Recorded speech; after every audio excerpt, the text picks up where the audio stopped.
quatrièmement, l'idée de communauté. L'idée de communauté a explosé, ça c'est lui qui s'exprime toujours au début, a explosé dans les années 60. C'était une proposition neuve qui aujourd'hui n'a plus le vent en poupe. Maintenant, on préfère parler de sécurité plutôt que de communauté, en oubliant peut-être que la première sécurité, c'est d'abord l'amitié, ces liens que nous créons les uns avec les autres. Plus que jamais, je crois à la nécessité d'ouvrir des lieux de vie œcuménique et même interreligieux, pour apprendre à se respecter, à vivre ensemble, à bâtir un monde où chacun ait sa place. Il faut dire qu'à l'époque, l'Église était très méfiante. L'une des premières fois où je suis allé à Rome en 75, on m'a demandé si nous étions bien catholiques. Les choses ont changé, l'Église s'est ouverte. Oui, parce que sa communauté, lui, c'est interreligieux. Il prend les gens, il y a des musulmans, il y a des incroyants, il y a des baptisés, voilà. L'Église s'est ouverte tandis que la société s'est durcie. Les lois et les règlements sont devenus plus contraignants, dans le droit du travail par exemple, ce qui ne favorise pas la vie communautaire.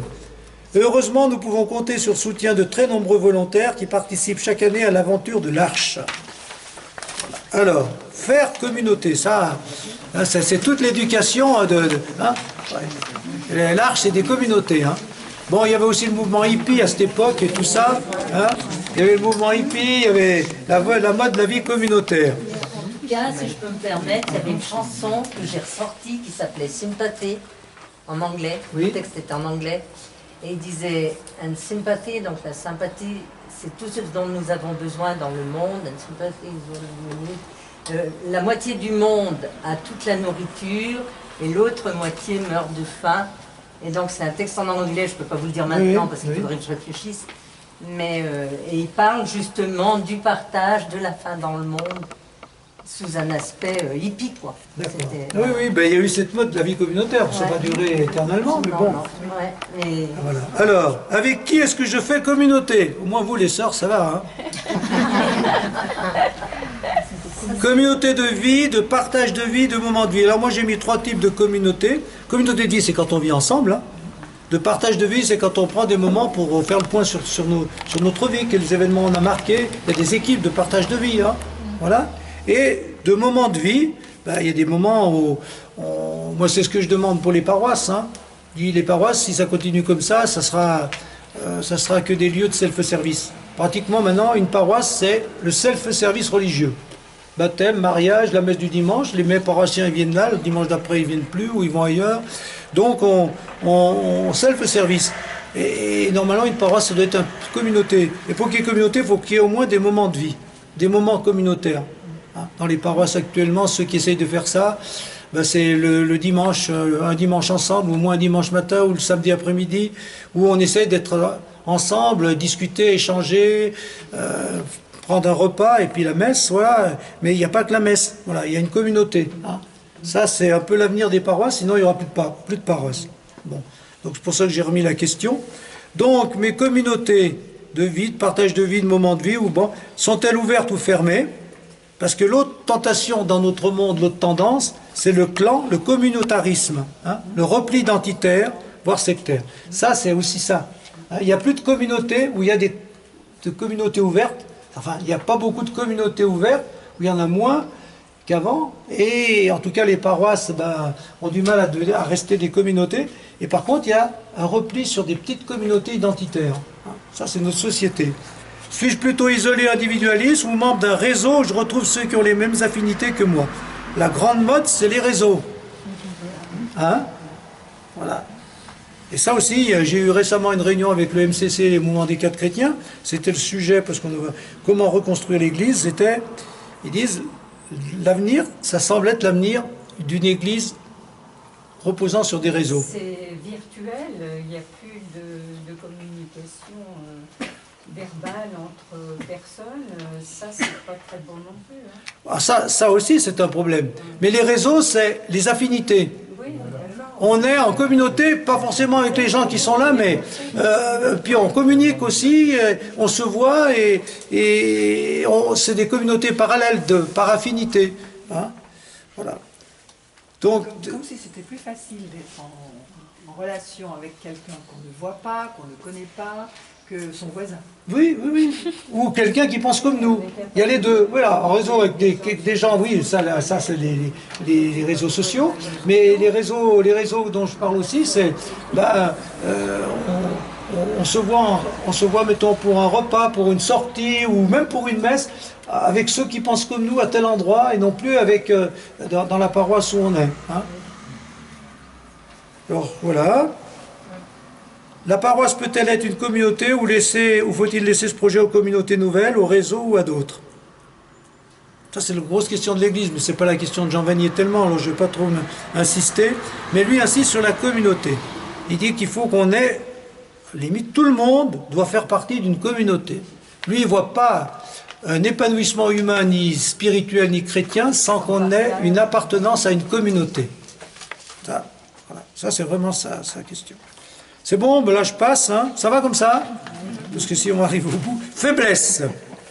Alors peut-être que je vais peut-être pas tout lire, aussi, ou je lis vite, hein, parce que c'est long, là j'ai voulu tout mettre, mais bon, je vais voir si je peux. Si je me retrouve face à une personne atteinte de la maladie d'Alzheimer, par exemple, je suis démuni. Je n'ai rien d'autre à faire que de prendre sa main, sourire, chantonner ou esquisser un pas de danse. Faire l'expérience de ce que Jésus dit à l'apôtre Paul quand celui-ci supplie le Seigneur de lui enlever sa faiblesse. Paul parle de celle-ci d'une façon imagée, comme une écharpe plantée dans sa chair.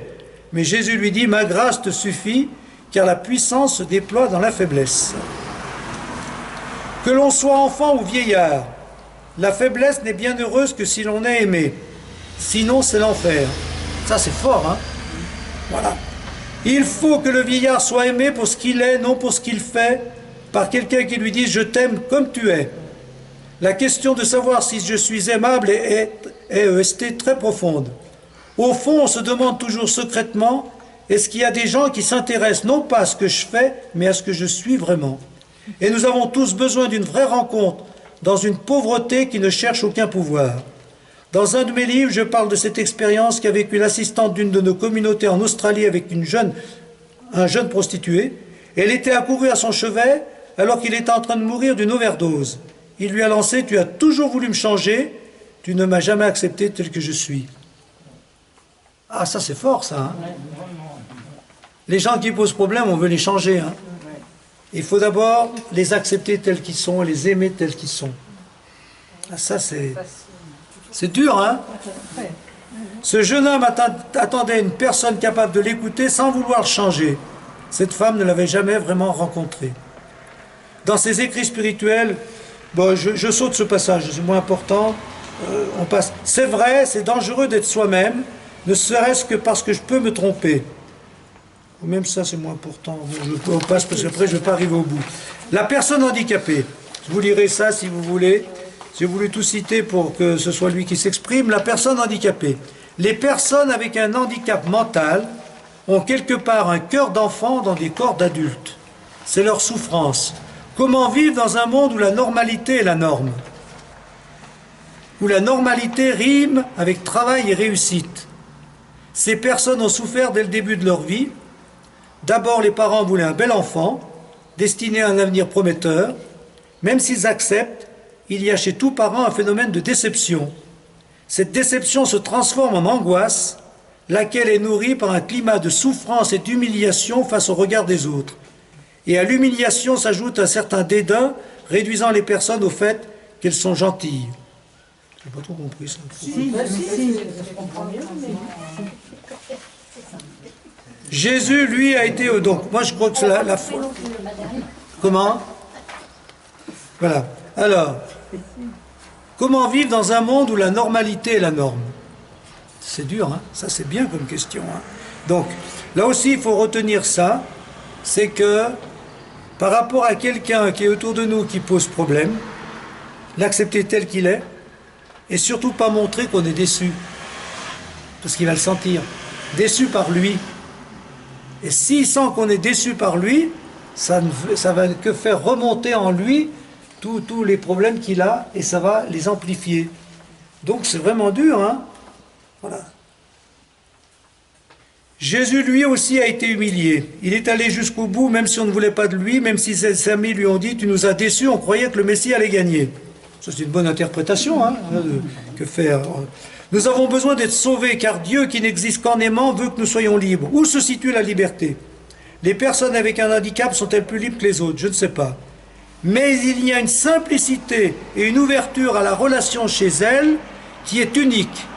Elles nous montrent un chemin de salut sur terre par leur besoin abyssal d'être aimés et ont à nous apprendre à goûter au royaume ici et maintenant. Ce royaume est le cri du pauvre, est-ce que tu m'aimes? Qui entend le cri de Dieu, j'ai soif de toi. Quand j'avais des responsabilités, j'avais besoin de beaucoup de personnes et notamment de réussir face à certains problèmes.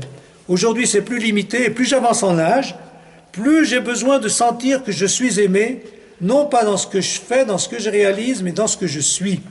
C'est ça. Plus on devient faible, plus on a besoin de l'autre, plus on découvre que l'on a besoin d'être sauvé, au plus bas, il n'y a que l'amour. Vous voyez, il fait constamment ce parallèle entre les gens, ces handicapés qu'il faut aimer, qu'il faut prendre tels qu'ils sont, qui ont des fragilités, et chaque fois, il dit, et moi c'est pareil. Hein? Il dit, moi aussi je suis fragile, j'ai des faiblesses, il nous les explique des fois, on peut nous aussi voir les nôtres, mais en même temps, hein, il dit bien, moi aussi j'ai besoin d'être aimé. Hein? Alors donc, c'est-à-dire ce qu'il essaye de donner aux autres, il a besoin d'un retour. Donc il revient constamment là-dessus. Les personnes avec un handicap sont des messagers de Dieu qui osent le croire. Elles m'ont appris à être moi-même avec mes forces et mes faiblesses, sans chercher à vouloir être autre. Toute la question est de les aider à être ce qu'elles sont grâce à la communauté. Être soi revient à dire, je n'ai pas choisi de vivre, je ne vais pas choisir l'heure de la fin, tout est donné par Dieu, je ne suis fondamentalement rien.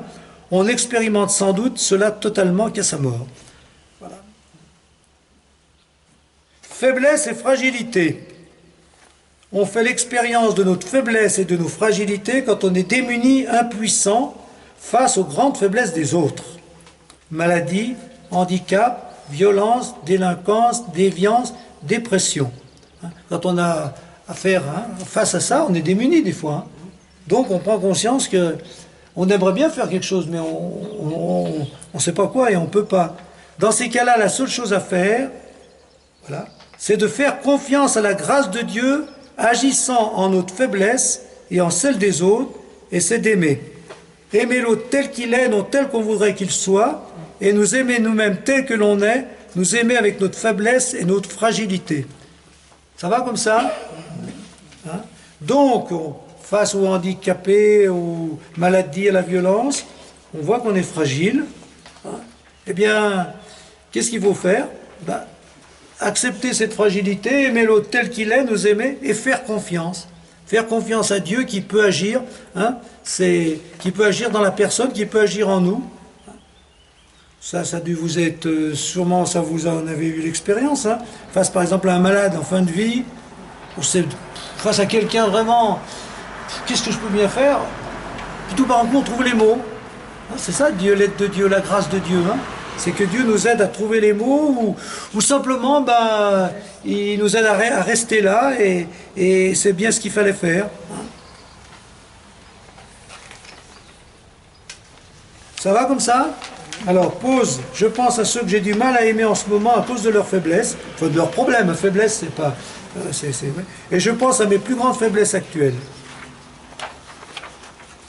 Quels sont les gens qu'on a du mal à aimer en ce moment parce qu'ils posent problème, hein, ou parce qu'on est démunis, et puis quelles sont nos propres faiblesses, et on essaye de demander à Dieu de nous aider à aimer les autres tels qu'ils sont, à nous aimer nous-mêmes, et on lui fait confiance.